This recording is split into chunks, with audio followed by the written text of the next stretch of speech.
Welcome, Ecom Logistics Nation. Thank you for joining today's episode. We're on a mission to share e-commerce logistics insights, trends, successes, and challenges from the leaders and innovators in our space. We as a technology company are excited about is it seems like coming out of 2023 where everybody was really a bit hesitant to invest more, people are scrambling now to try to catch back up. 74% of respondents were like, we are very likely to or definitively going to invest in technology this year. And a lot of those responses were focused on three main areas, which were inventory management still, supplier communications, and production management. So those are like the three top areas. Welcome, Ecom Logistics Nation. We are here again at Manifest 2024. Excited to be with Edson Greenwood with Anvyl. Edson, how's the conference going so far? It's been great, much bigger than we expected. Great turnout. Yeah, huge turnout. A lot of different types of companies here, way more than we expected. So it's been great to see. Awesome, yeah. Awesome. Well, as a way of getting started, would you introduce yourself and a little bit about your background in the supply chain space? Yeah, of course. My name's Edson Greenwood. I'm the COO at Anvyl. And we've been working in the supply chain space since 2017. And we've been focused a bit more upstream in the supply chain compared to where most people are at Manifest. But we do a lot of purchase order management, production management, that collaboration and back and forth between brands and suppliers as they're trying to bring a widget into the world. And this conversation has come up with me personally quite a few times here at Manifest. But is there a perspective you have too on how things are changing in the market as it relates to offshoring and nearshoring? And is there any insight you're seeing on that front? Yeah, I mean, it's definitely on people's mind. And we've had several customers looking for production partners in South America, Mexico, and then obviously bring it back to North America as well. It's challenging. It's disruptive. I don't think there's still plenty of customers doing fine in China and other places. So I think there's definitely people are concerned about it. People are trying to find at least backup options for themselves. But yeah, I think that's going to continue this year. Amazing. Well, maybe let's jump into the why and then the problem you're looking to address. And we chatted about it earlier, and it's literally a conversation that I've had quite a few times this week. So maybe what was the why or the genesis for the launch of the company? Yeah. It's interesting that you've been talking about it this week. I think we've seen that a bit as well, where in 2017, production management and PO management was not necessarily top of mind for people. And I think, everyone was focused on inventory, everyone was focused on logistics and understandably so. But I think there's been a lot of effort put into those areas that are now bringing people back to the point where like, hey, if there's problems with my orders, all this other stuff is going to be wrong too. Right. And so we see it now with a lot of inbounds coming in, trying to hair on fire, trying to figure out this problem of getting a better grasp on their production. And we work with brands. Some, do, a handful of purchase orders a month. Some are doing 200 purchase orders a month. And so, it is obviously the level of complexity scales as your company does, and trying to bring all that information into one spot to keep people internal to your team informed, as well as with your suppliers, is increasingly hard as people remain global. They're trying to have redundancy in their supply chain, and all these factors come together in a way that makes it a lot more for teams to manage. Thank you for sharing that. In the conversations I've had, and usually my conversations focus on when product actually lands at a port. And that's where a lot of my experience has been, is when it's here and what goes on from there. But the conversations going upstream, to your point, have been around manufacturing, around PO, and the whole like customs and getting everything over, and how with manufacturing and suppliers and all your vendors and obviously the brand and retailers, there's just not a way to get everyone on the same page or get everyone using the same system or have everyone plumbed or API'd or integrated into the same system. So just a very manual process. How how's your solution addressing that? And are you seeing the dynamic shifting to, I mean, I can't even imagine the manual hours. And that's that's the conversation I was having, is like, we have teams that literally manual fill this out, or collecting data and inputting it into another system or spreadsheet. So, I mean, there has to be a massive market for this. It seems very broken. Obviously, that's where you guys are focused on fixing. So is that adoption, you see that kind of shifting right now too? Yeah. I mean, there's definitely some challenges with adoption. And I think that we see that mostly with suppliers, right? Because the brands are very incentivized to get this tool that's going to help bring all this together for them. Right. But from a supplier's perspective, it's just one more tool that some of their customers are asking them to use, right? And so I completely understand and empathize with the supplier's dilemma, because they can't keep up with this technology, right? And so what we've tried to do is we've brought all of our workflows from a supplier perspective. They can log into our platform if they want, but from a supplier perspective, they can do everything they need right in their email. So they can click yes or no. They can change a date. They can do all that right in an email form. And we try to do that to save them time, prevent them from having to log in or integrate in any sort of system. And it still gets the majority of the information back to the brand that keeps them in the know and up to speed on like what's happening around their supply chain. So we've seen some really positive responses from this. And we've even had suppliers who have multiple customers that are using our product.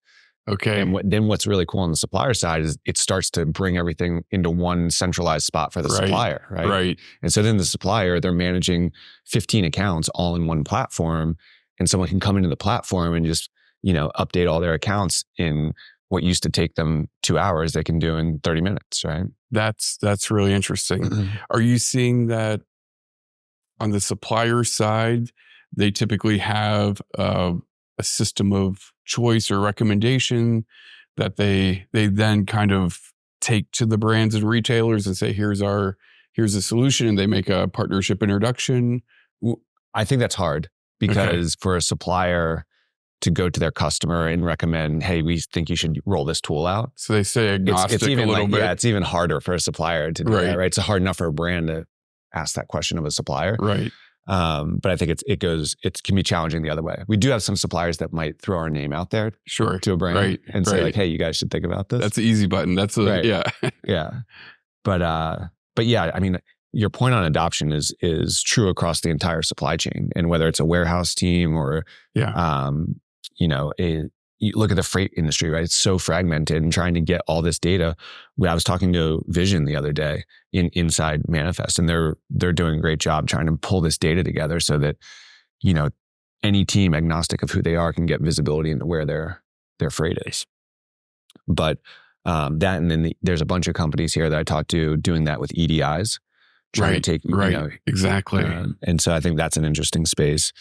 But yeah, there's so many challenges across supply chain. Getting all this into one system, I think, is probably unrealistic. So the more we can have these connection points and ways to share data, I think that's the way to do it. Well, I mean, I like the approach where the email approach that you mentioned. I mean, that's where an account manager or someone, it's an easy transaction, where they're, to your point, they're not logging into another system.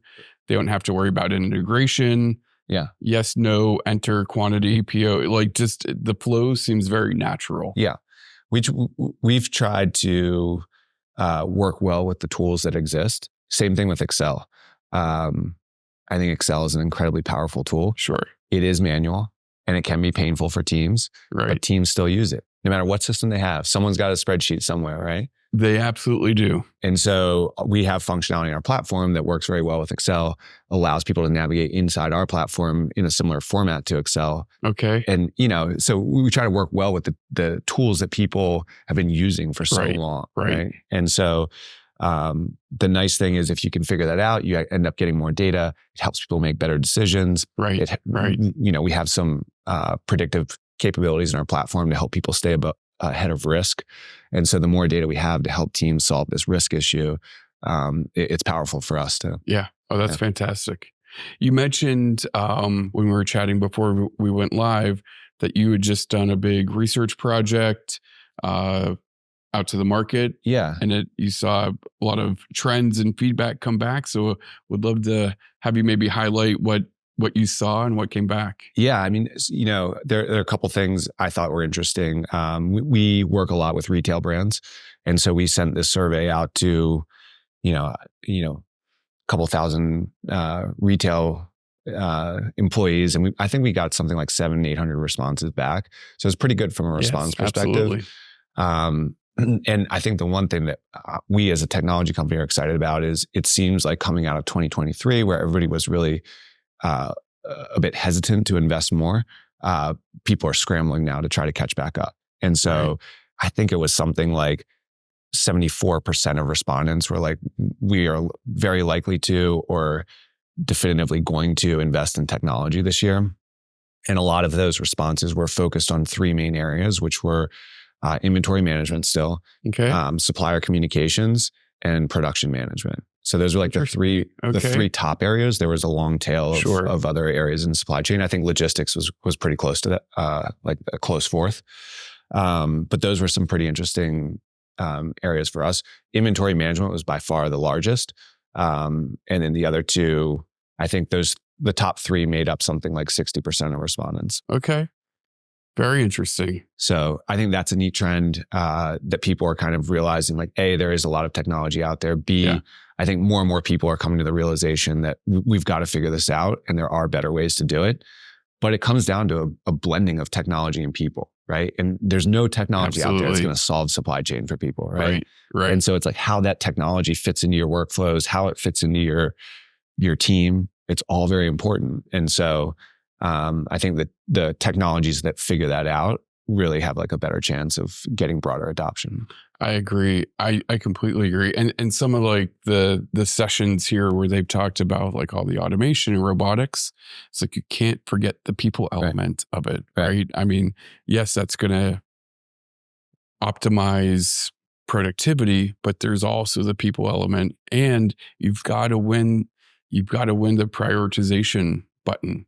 Yeah. Because all these projects that everyone is working on. So, when you look at the top three from your research, I mean, I think that's really interesting. And that probably drives where some of that prioritization and focused hopefully will be. Yeah, no, I think that's right, because there's only so much bandwidth for a big project, right? And it all funnels into the IT team. And so if you're not in one of those top priorities, it gets hard to get bandwidth for them. And of course, there's great partners out there to work with implementations, building integrations, things like that will make an IT team feel a little bit better if they're supported. Exactly.